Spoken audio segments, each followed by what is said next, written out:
Você já ouviu passos atrás de você, mesmo estando sozinho? Ou teve aquela sensação estranha de estar sendo observado no escuro? O Brasil não é só conhecido por suas belezas naturais, mas também por histórias assustadoras que atravessam gerações. Hoje você vai conhecer lendas famosas e outras tão perturbadoras que quase ninguém tem coragem de contar. Prepare-se, porque algumas dessas histórias podem não ser apenas lendas. E bem-vindos ao canal Mistérios e Terror.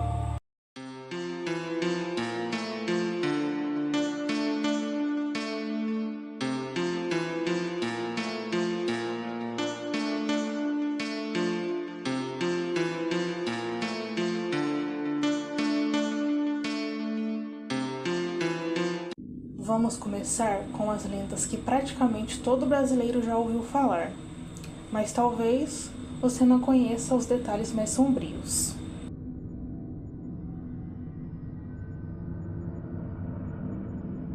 A lenda é baseada na vida de Maria Augusta de Oliveira Borges, nascida em 1864 em Guaratinguetá, São Paulo. Aos 14 anos, ela foi obrigada pelo pai a se casar com um homem muito mais velho, o conselheiro Dutra Rodrigues. Infeliz, Maria Augusta vendeu suas joias aos 18 anos e fugiu sozinha para Paris, onde viveu intensamente na alta sociedade europeia. Ela morreu precocemente aos 26 anos em 1891. A causa exata é desconhecida, mas especula-se que tenha sido por hidrofobia ou desidratação.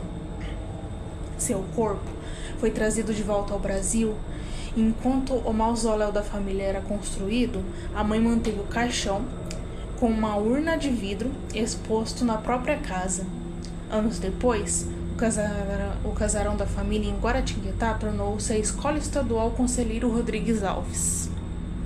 Na época, os alunos começaram a relatar barulhos estranhos, torneiras abrindo sozinhas e a visão de uma moça loira de branco.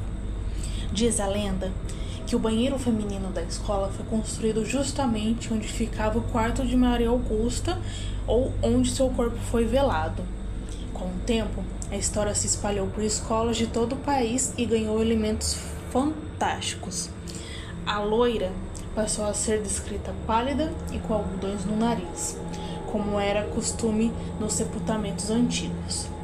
Para invocá-la, os estudantes criaram rituais que variam, mas geralmente incluem chamar pelo nome dela 3 vezes em frente ao espelho, bater a porta do banheiro 3 vezes, dar descarga 3 vezes, às vezes envolver o uso de palavrões ou chutes no vaso.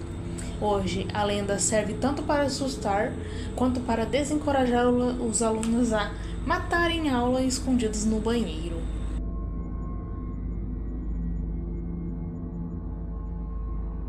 Diferente do que muitos pensam, o Saci não nasceu exatamente como conhecemos hoje. Na origem indígena, a lenda surgiu no sul do Brasil com povos guaranis. Originalmente, ele era o Jaci-Jaterê, um índiozinho de 2 pernas e um rabo, protetor das florestas. Com a influência africana e com a vida dos escravizados, o personagem tornou-se negro. A lenda diz que ele perdeu a perna lutando capoeira, ou em algumas versões mais dramáticas, ele mesmo cortou para poder se livrar de correntes. O hábito de fumar também vem desta cultura. Com o toque europeu, veio o gorro vermelho, que foi herdado do folclore de Portugal, e é de onde vêm seus poderes mágicos.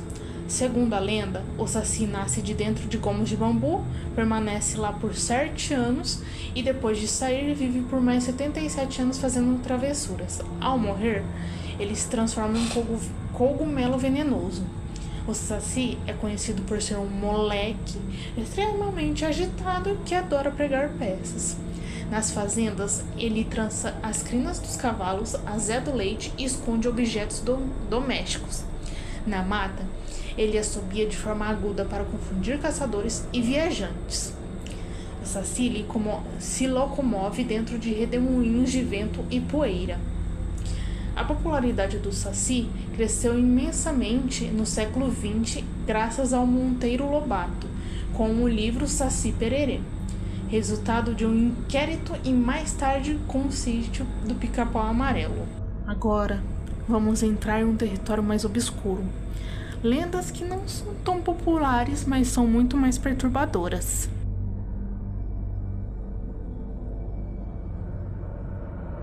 Diferente do Saci, o da loira do banheiro, o corpo seco não nasceu lenda.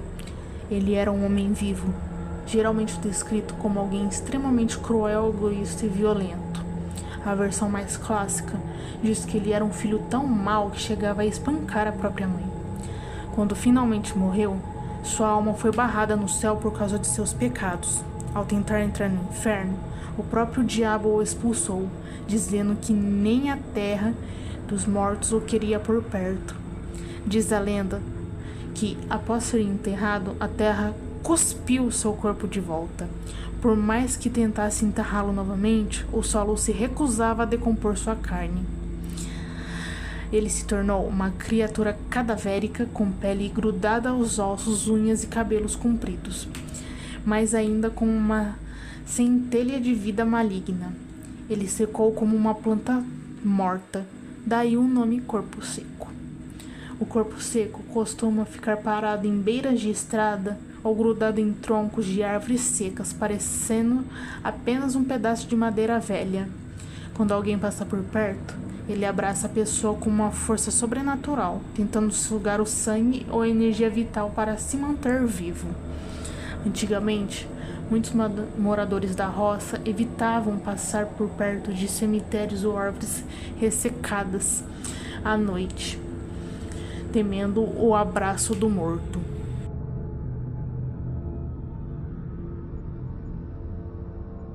A história da cabra cabriola é uma das lendas mais assustadoras do folclore luso-brasileiro, muito popular em Pernambuco e no Nordeste, no final do século XIX e no início do século XX. Se o Saci é travesso, a cabra é puramente aterrorizante. A cabra é descrita como um monstro híbrido. Tem corpo de cabra, mas solta fogos pelos olhos, nariz e boca.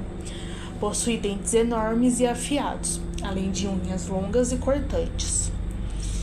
O pior dos poderes, ela consegue ficar em duas patas e, o que a torna mais perigosa, tem poder de falar. Ela imita vozes humanas, geralmente de mães ou conhecidos, para enganar as crianças. Diferente de outras lendas que protegem a mata, a cabra invade as casas. Ela ronda as casas de familiares que têm crianças desobedientes, choronas e que não querem dormir. Ela bate na porta e, com sua voz falsa, convence a criança a abrir ou entra pelas frestas das janelas e telhados. Ela devora as crianças ou as leva embora em um saco. A lenda tem origem em Portugal e foi trazida para o Brasil durante a colonização. Assim como o bicho-papão ou o homem do saco, a cabra cabriola servia como um instrumento de controle parental, usado para garantir que as crianças ficassem em casa e dormissem cedo, evitando os perigos da rua à noite. Curiosamente, com o passar das décadas, a cabra cabriola foi perdendo a força para as outras lendas urbanas, mas ainda assim é lembrada em cordéis ou histórias de terror do sertão.